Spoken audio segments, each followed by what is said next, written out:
Hey, last time you guys saw me, I got this little guy and I built that little stable down there. And in the episode before that, I built this humongous cactus farm that gets me well over 100,000 cactus an hour. Today is actually going to be a continuation of both of those videos. I'm going to be working towards one of my goals, and the cactus farm actually already helps with that goal. And you may be asking yourself, well, what are we actually going to do today? Well, that's what I'm here for. Wow, wasn't that cool? Want to see something else really cool? Boom! Background change.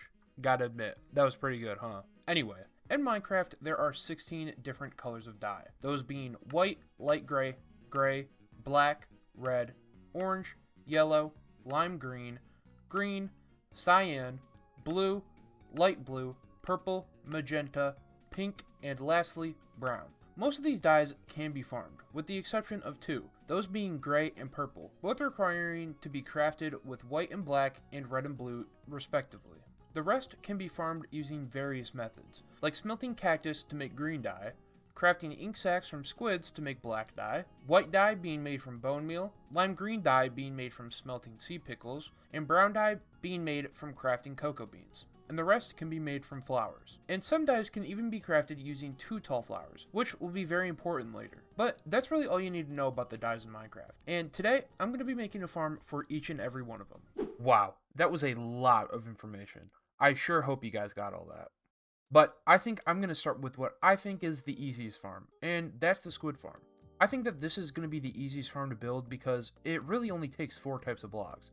It's just a lot of building. Another hard part about building a squid farm is all the draining that you have to do. To make a squid farm work well and properly, you have to drain a 128 block sphere around the squid farm. But that's a later me issue. So right now, I think I'm going to go gather the most important block of the farm, which is obsidian. And I'm sure, as you guys know, the easiest way to get obsidian is the end. So I'm going to pop a beacon down and get to mining the 9 stacks of obsidian I need.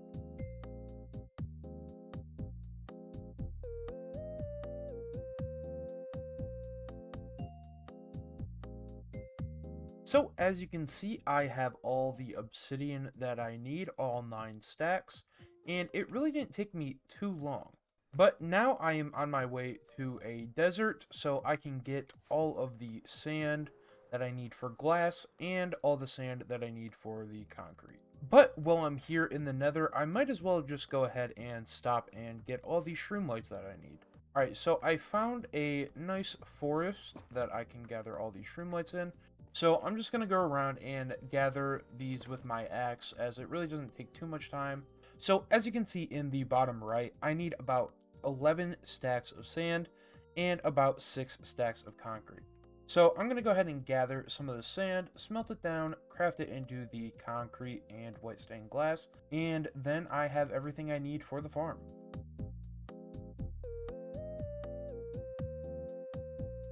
Alright, so I have all of the sand that I need, and I'm now just smelting it up.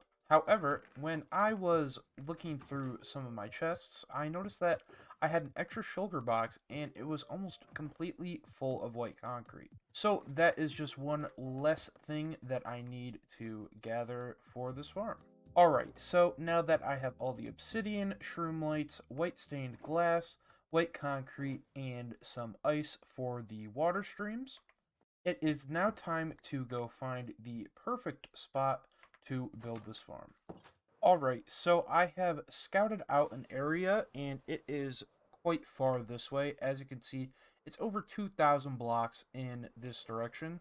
So I will definitely need to make another portal here, but right now I'm just going to go ahead and fly there and hope that it's a good spot.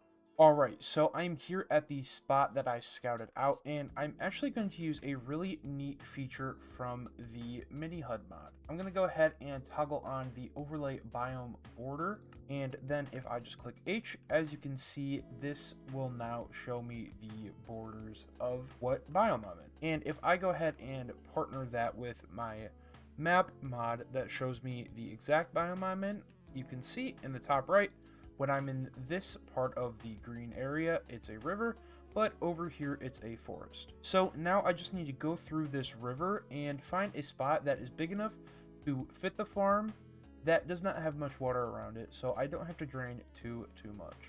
Alright, so I have the farm here in what I think is the best position. As you can see, it just barely fits, but I think that if there is a couple blocks that don't spawn squids, I think that will be fine, as this farm will give me more than enough. Alright, so now the only tricky part is I have to build a box around this and drain all the water that's in there. But then once I drain this, I can actually go ahead and start building the farm. Alrighty, so I have everything dug out, and now I just need to go ahead and build the farm.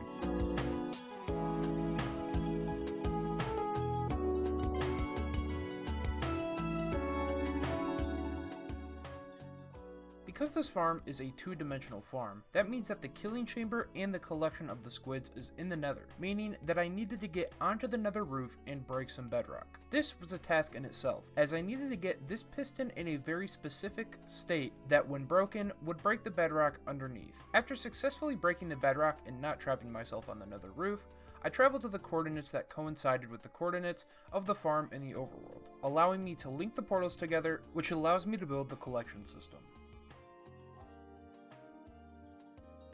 After building the collection system and testing the farm out, I came to the sad realization that I wrote the coords down wrong, causing all the squids to spill out into the nether.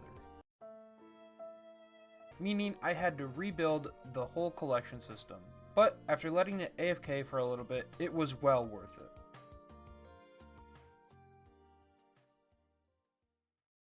Hey guys, Editor Johnny here. I just want to let you know that in between recordings, I changed my mic settings and it caused my mic to mess up a little bit. So I'm going to add some subtitles to help you guys understand what I'm saying. This issue will hopefully be fixed in the next video, so enjoy. So now that the squid farm is done, we actually have two options of where we can go.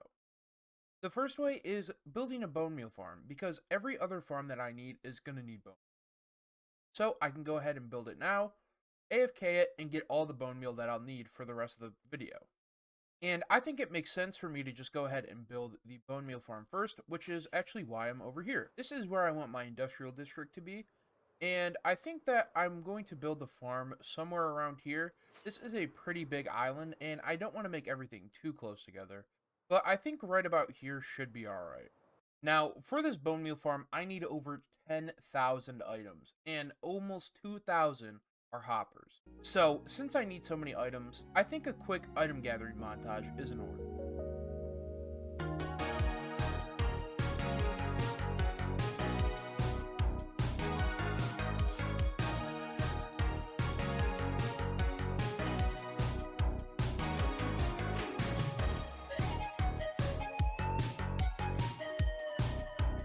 After gathering all the materials, I needed to dig a spot for the farm. And after finishing the dig, I could finally move on to building the farm.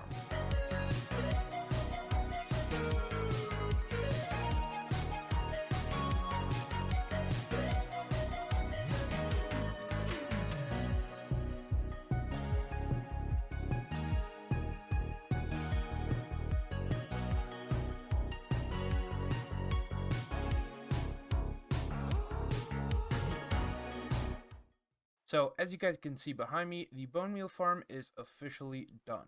And it actually took me about a week to gather all the materials and build it. So, now that the farm is completely done, I want to tell you guys a little bit about the farm. So, this is the Chromos Moss farm, and as you can see, I've built 2 layers of a 4x4. Now, each one of these squares of lava is technically 1 cell, and I believe that each cell gives 2,000 bone meal an hour.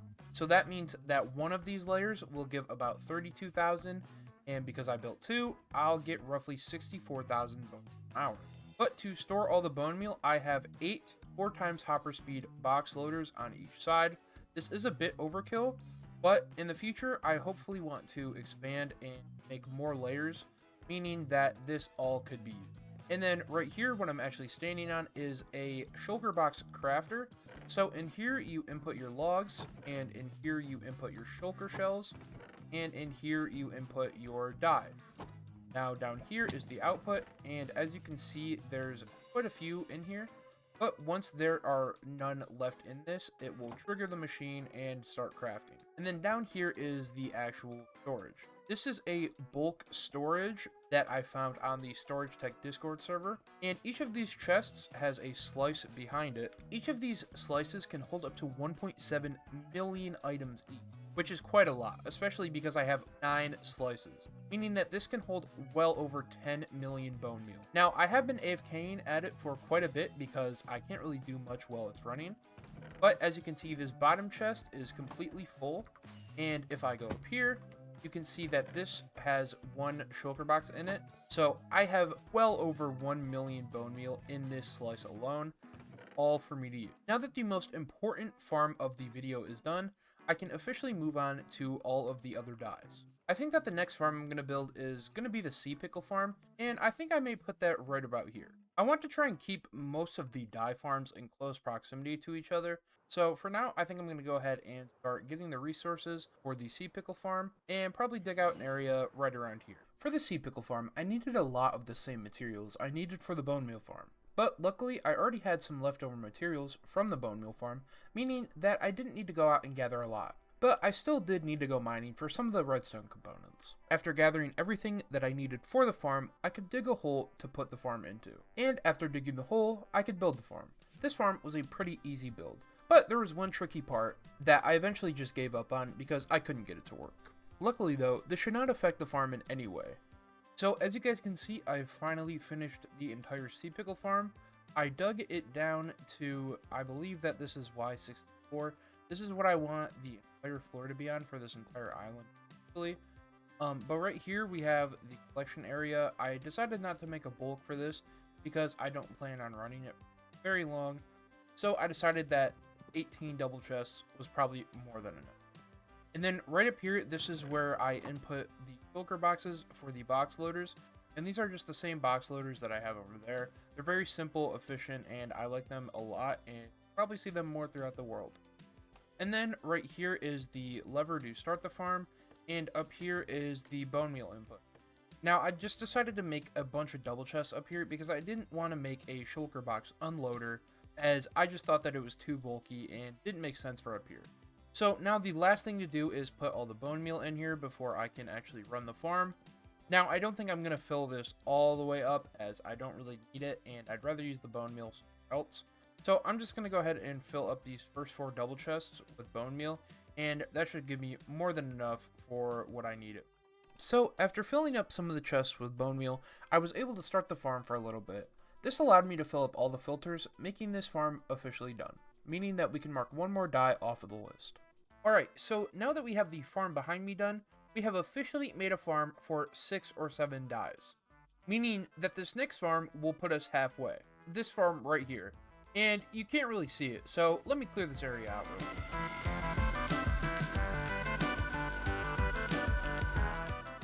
Alright, that looks much better.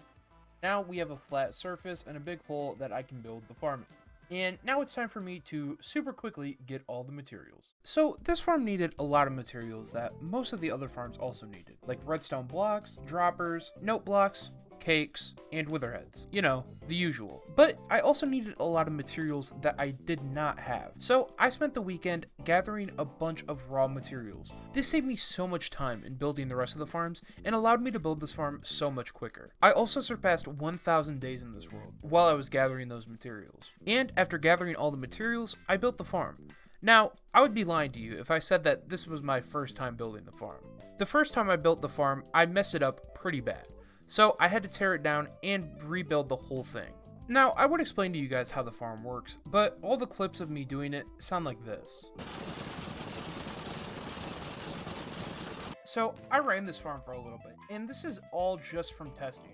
And while it's not much, this is probably from about 15 to 20 minutes of AFK, if that.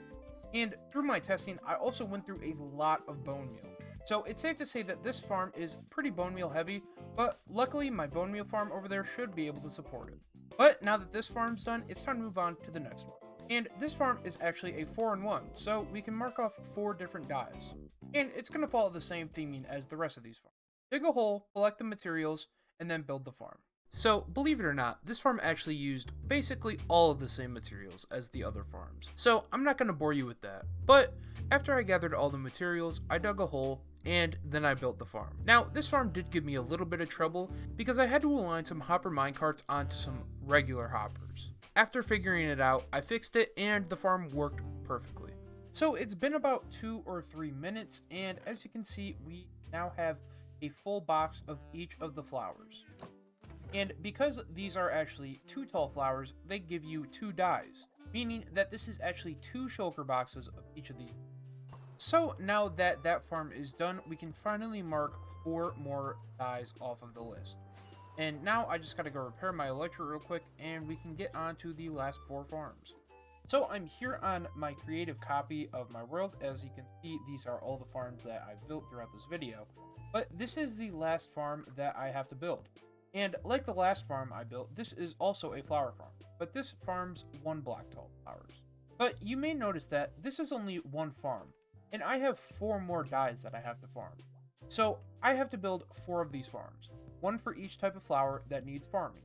Now, you may think that I'm able to build these farms wherever I want. But that's not true. One of these farms is going to go in the swamp, and that's because the only type of flower that can be farmed there is the blue orchid, which can be crafted into the light blue dye. And as for the other 3, I'm actually heading to where I need to build those 3, which is the flower forest. So now that I'm here in the flower forest, I'm going to utilize a very nice mod called Flower Map. So here I have a 9x10 area marked out, and in this area only azure bluettes will spawn. And these craft into light gray dye, which is one of the dyes that I need. And in the top right hand corner, you may notice a weird looking map. And that map is actually just showing me where each flower type will spawn in this flower forest. And in case you didn't know, each flower forest actually doesn't spawn flowers randomly. It spawns them in predetermined locations, which is why I installed the flower map mod, to show me where those locations are. And I did this so I could find an area that would give me the best rates for each of the flowers. So now that I have this one done, I need to go around and find a 9x10 area that will give me blue and orange dyes. Alright, so I have all 3 of my locations mapped out. Over here is the azure bluette, which will give me the light gray dye. Right here is the orange tulip, which will give me orange dye. And then all the way over here is the cornflower, which will give me the blue dye. So now that I have all 3 of these locations mapped out, I just need to go and gather the materials for all 4 of the farms. So, wish me luck. So, believe it or not, these farms also needed all of the same materials as every other farm. Due to the amount of materials that I had already gathered for the 2 tall flower farm, I was able to knock off pretty much all of the materials. The only material that I still needed was some iron, but after crafting 3,000 hoppers for one video, that's to be expected. But I think you guys have seen enough material gathering, so let's get to the actual good stuff and build the farms. Alright, so it's been a few days and I now have everything that I need for all 4 of the farms. As you can see, I color-coded each row of shulker box, and in retrospect, I probably could have color-coded to what farm they were going to build, but it's okay. And in my ender chest, I have 12 shulker boxes of bone blocks that I'm going to divide up evenly between each of the farms.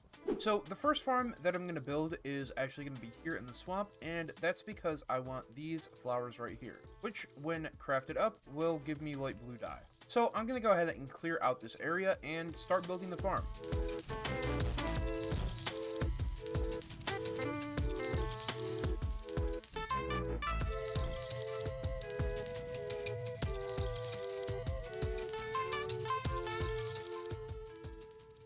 Alright, so as you guys can see, I got the first flower farm done and it works great. Right here I have the input for bone blocks, and over here empty shulker boxes, and behind me I have the storage. One side is going to be for just seeds and the other is going to be just for the flowers. So I'm going to go ahead and sit here for a minute and get a box of at least the flowers so I can bring them back to the case. Alright, so I'm here in the flower forest where the last 3 farms are going to go, and I have everything in my inventory that I need for these farms. So I'm going to go ahead and knock these last 3 farms out, and then we can mark off every single die.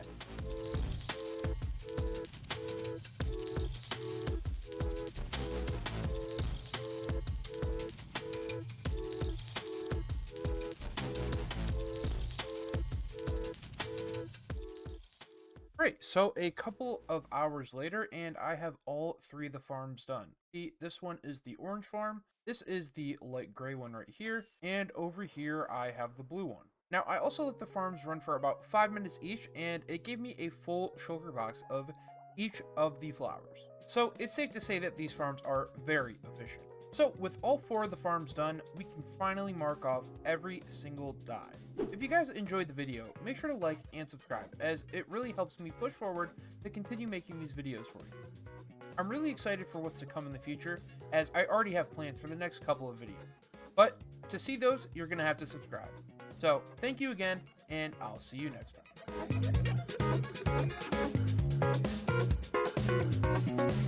time.